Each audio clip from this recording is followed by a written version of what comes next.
अब समय है छत्तीसगढ़ की हर छोटी बड़ी खबरों पर फटाफट नजर डालने का। तो चलिए देखते हैं छत्तीसगढ़ की तमाम छोटी बड़ी खबरें फटाफट अंदाज में। देश की बुनियादी ढांचे को बढ़ावा देने के लिए प्रधानमंत्री नरेंद्र मोदी 85,000 करोड़ रुपए से ज्यादा की कई रेलवे परियोजनाओं का उद्घाटन और किया शिलान्यास। साथ ही 10 वंदे भारत ट्रेनों को हरी झंडी दिखाकर किया रवाना। वहीं रायपुर रेल मंडल के 18 वन स्टेशन वन प्रोडक्ट का किया शुभारंभ। रायपुर रेलवे स्टेशन में ट्रेनों के शुभारंभ कार्यक्रम में राज्यपाल, मुख्यमंत्री विष्णुदेव साय और मंत्री टंकराम वर्मा समेत अन्य शामिल हुए। बिलासपुर कोलकाता और बिलासपुर नई दिल्ली के बीच सीधी हवाई सेवा आज से हुई शुरू। मुख्यमंत्री विष्णुदेव साय ने वर्चुअली फ्लाइट को दिखाई हरी झंडी। इस दौरान बिलासा एयरपोर्ट पर उप मुख्यमंत्री अरुण साव, विधायक धर्मलाल कौशिक, अमर अग्रवाल, धर्मजीत सिंह ने भी हरी झंडी दिखाकर फ्लाइट को किया रवाना।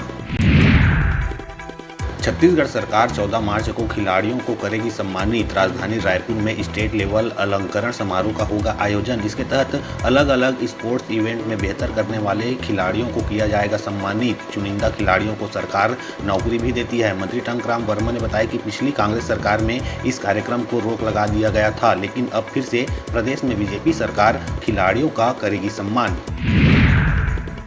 राज्य शासन ने सोमवार को बड़े पैमाने पर पुलिस अफसरों के तबादले किए। इनमें 3 आईपीएस, राज्य पुलिस सेवा के 25 अफसर और 50 थाना प्रभारी शामिल है। राज्य सरकार ने रायपुर रेंज के आईजी अमरेश मिश्रा को एसीबी ईओडब्ल्यू का नया चीफ बनाया। आईपीएस यशपाल सिंह को मोहला मानपुर अंबागढ़ चौकी जिले का नया पुलिस अधीक्षक बनाया गया। वहीं वहां की एसपी रही रत्ना सिंह को पीएचक्यू में एआईजी प्रशासन की जिम्मेदारी दी गई।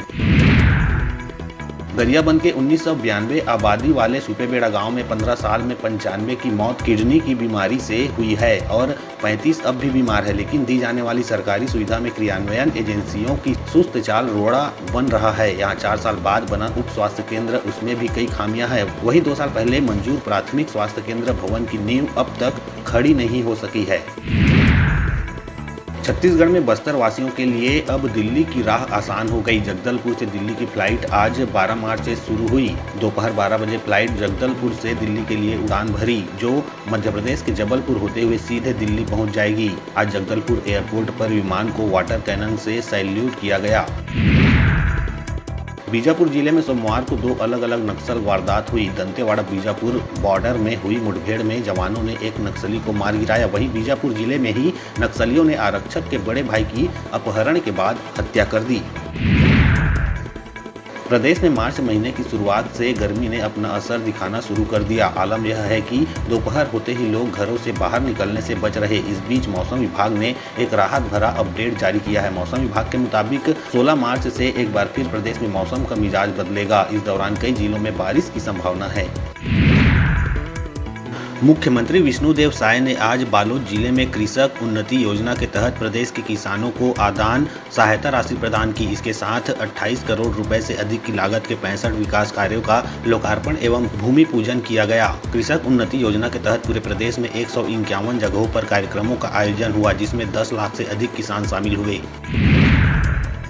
रायपुर के पंडित जवाहरलाल नेहरू स्मृति चिकित्सा महाविद्यालय से संबद्ध डॉक्टर भीमराव अंबेडकर स्मृति चिकित्सालय स्थित एशियाई के हार्ट, चेस्ट और वैस्कुलर सर्जरी विभाग को आईसीआईसीआई फाउंडेशन ने हृदय, फेफड़े और संवहनी तंत्र से जुड़े रोगों के उपचार के लिए 6 अत्याधुनिक उपकरण कॉर्पोरेट सोशल रिस्पॉन्सिबिलिटी के अंतर्गत उपलब्ध कराए हैं। मंगलवार को स्वास्थ्य एवं परिवार कल्याण तथा चिकित्सा शिक्षा मंत्री श्याम बिहारी जायसवाल ने हार्ट, चेस्ट और वैस्कुलर सर्जरी विभाग में स्थापित इन अत्याधुनिक उपकरणों का विधिवत उद्घाटन किया।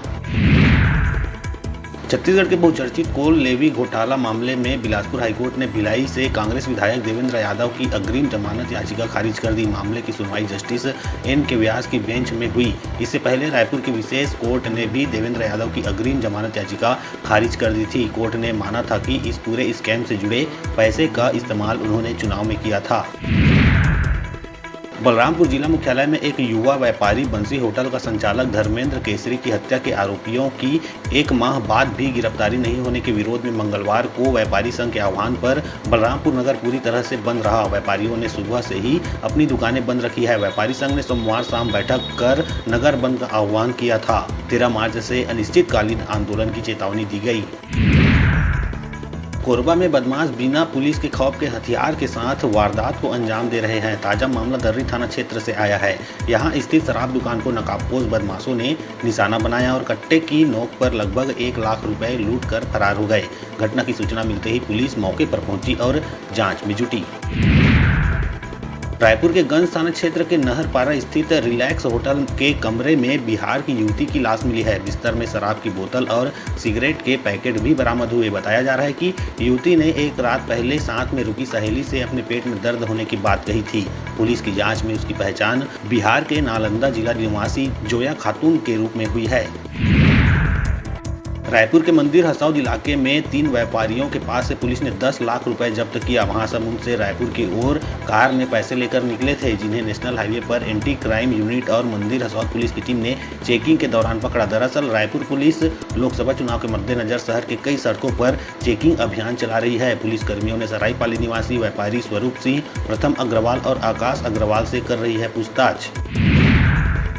धमतरी के नगरी मेचका थाना क्षेत्र के नक्सल प्रभावित ग्राम तुमड़ी बहार में सामुदायिक पुलिसिंग कार्यक्रम संपन्न हुआ। कार्यक्रम में छात्र छात्राओं के बीच विविध खेल स्पर्धाएं कराया गया संपन्न। थाना प्रभारी राधेश्याम बंजारे एवं स्टाफ ने बच्चों को इनाम वितरण कर क्रिया प्रोत्साहित। इस मौके पर ग्रामीण महिलाओं एवं पुरुषों का भी सराहनीय रहा योगदान। अभी वक्त हो चला है छोटे से ब्रेक लेने का, तो देखते रहिए न्यूज़ 36 छत्तीसगढ़ की आवाज़।